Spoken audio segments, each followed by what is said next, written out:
6 பேரு எடுங்க பையில, இனி டிரைவரையும் விட்டுறாத அப்படின்னு சொல்லி பழந்தங்க நமக்கு இதெல்லாம் கொடுத்து வச்சிருக்கணும். ஆமாக்கா, நீ நினைக்க. ஆஹா, சரி, எனக்கு கல்யாணம் முடிகிற வரைக்கும் கொடுத்து வச்சிருக்கோம். அப்படியா?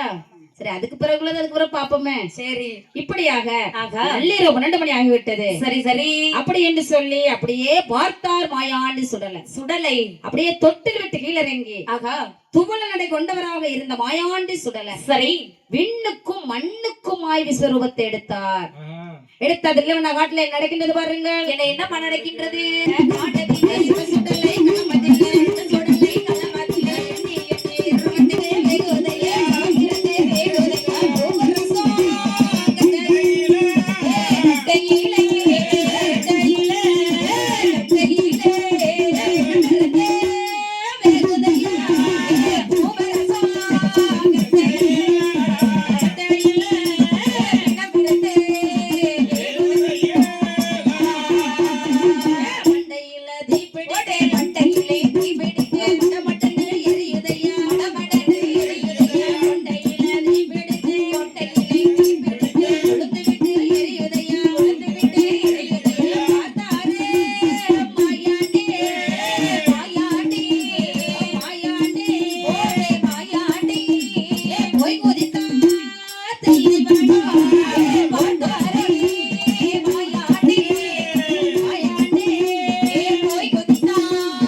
கொண்ட மாயாண்டி சுடல சரி சரி விண்ணுக்கும் மண்ணுக்கும் விஸ்வரூபத்தை எடுத்தார். அப்படியே தில்லவன காட்டுல போய் குதிச்சாரு. அங்க தில்லவன காட்டுல என்ன நடக்கு? என்ன நடக்கு? பூவரச கட்டையில புது பிணவரத்து வந்துட்டு இருக்கு. ஆமா, அப்படி அது மட்டும் இல்ல, மண்டையில தீ பிடித்து மடமடன்று எரிகிறது. சிவ சுடலை களமதில என்னை எருவட்டைக்கு ஈரமண்ணை மேல் பொதிந்து சந்தன கட்டையில சௌரந்தம் இருந்து வைக்கிறது. பூவரச கட்டையில பிணம் இருந்து வைக்கிறது. வேப்ப மரத்து கட்டையில வேப்ப மரத்து கட்டையில ஒரு பழைய பிணவரத்து வந்துட்டு இருந்திருக்கு. வேப்ப மரத்து கட்டையில பழைய பிணவரத்து வச்சுட்டு அவரவர் வசதிக்கு ஏத்தாலும் எரிச்சுக்கிட்டு இருக்கு. ஆமா, பார்த்தார் மாயாண்டி சுடலை சரி அப்படியே தில்லைவனத்துல அப்படி போய் குதிச்சிட்டாரு. யாரடா அதால் போடுறாரு. பார்த்தார்கள் அந்த பேய்கள்லாம். சரி, ஐயா சுவாமி, என்னையா தாங்கள் யார்? பார்த்தார் மாயாண்டி, என்னையா கையில கீழ பிறந்த வந்தா கையில கீழ பிறந்த வந்தா கரை கட்டனா திரும்ப கண்ணா கரை கட்டனா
திருமகன் இந்த பேரழகன் சிவ சுடலை. சரி சரி, அம்மா நீ எதனால செத்த? உனக்கு என்ன வேணும்? கேளு கேளு. ஐயா சுவாமி, டைம் ஆகுது, சீக்கிரம் கேளுங்க.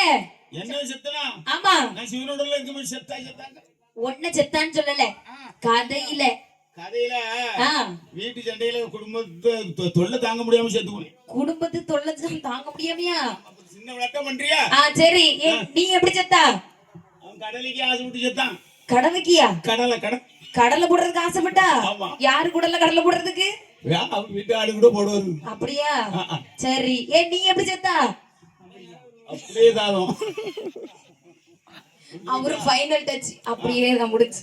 ஆமா, நான் மட்டும் எப்படி செத்தேன் தெரியுமா? நீ எப்படிமா செத்தா? அதாவது ரோட்ல போயிட்டு இருந்தேன், நான் மெதுவா தான் போயிட்டு இருந்தேன். மெதுவா சைடோரத்துல போயிட்டு இருந்தேன். நடந்து போனியா, பஸ்ல போனியா, கார்ல போனியா, பைக்ல போனியா? நடந்துதான் போனேம்மா. அப்படியாம்மா? ஐயா நடந்துதான் போயிட்டு இருந்தேன் பத்தியெல்லாம். சரி, ஒரு பையன் இந்த படுத்து கிடந்து ஓட்டாங்க பத்தியா.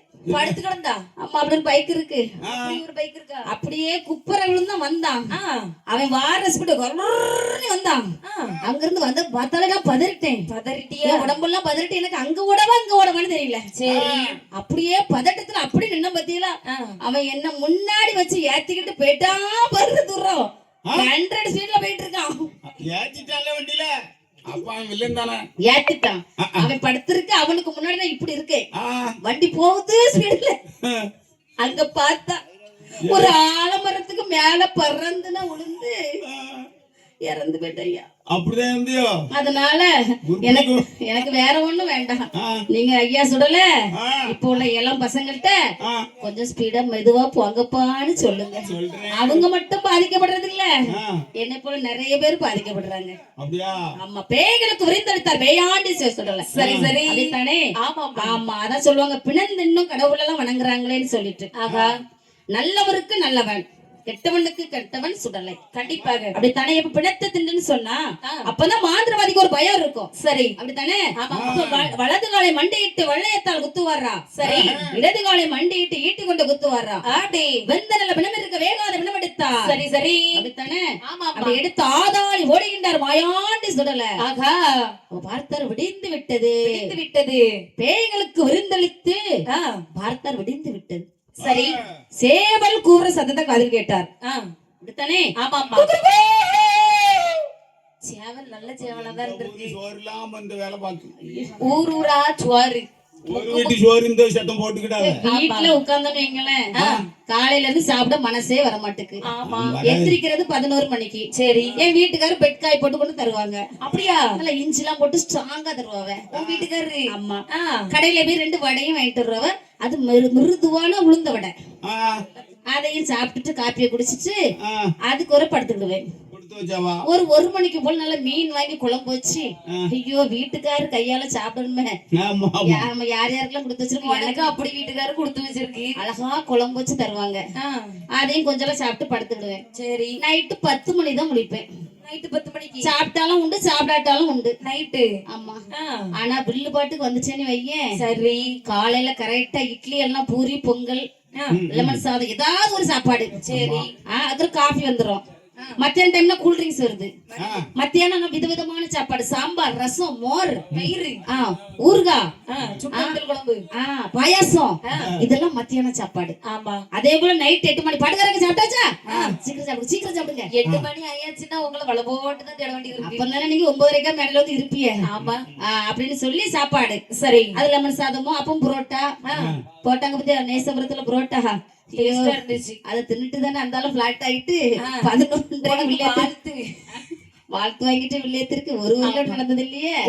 சரி, இப்படி விதவிதமான சாப்பாடு. சரி சரி, கிடைக்குமா? கிடைக்கவே கிடைக்காதா? நீ கடவுளுக்கு கோடான கோடி நன்றி சொல்லிக்க. சரி, நான் வீட்டுல போய் சொல்லி இன்னும் ஒரு 15 வருஷத்துக்கு நம்ம அக்கா உயிரோட இருக்கட்டுன்ட்டு. எதுக்கு 15 வருஷத்துக்கு உயிரோட இருக்கட்டுன்னு? ஊரூரா உள்ள படிக்கதான். வேற எதுக்கு? நானும் அக்கா என்ன 15 வருஷம். அம்மா ஒரு ஒன்ன யாரு விட போறாங்க? சரி, நீ சொன்னதே சொல்லிட்டா. சரி, இப்படியாக அப்போ பார்த்தார் மாயாண்டி சுடலை. சரி சரி, சேவல் கூவி விட்டது விடிந்து விட்டது அல்லவா? ஆமா, அப்படி என்று சொல்லி மீண்டும் குழந்தை வடிவத்தை எடுத்து கைலாச மலையிலேயே தொட்டில் படுத்துக் கொண்டு பசி எடுத்த குழந்தை போல அழுகின்றார். சரி, பார்த்தால் பார்வதா தேவியானவள். ஆகா ஆகா, அடடா, குழந்தையே கடத்தி கிடநேரம் ஆகிவிட்டதே. ஆமா, குழந்தைக்கு பசி எடுத்திருக்குமோ? கண்டிப்பாக இருக்கும். அப்படி என்று ஓடோடி வந்து ஆகா ஏந்தி கரமெடுத்து இடது கிண்ணத்தில் முத்தமிட்டார். சரி, வாரி கரம் எடுத்து வலது கிண்ணத்தில் முத்தமிட சமயம் அப்படி அந்த பிள்ளை திருமேனி எல்லாமே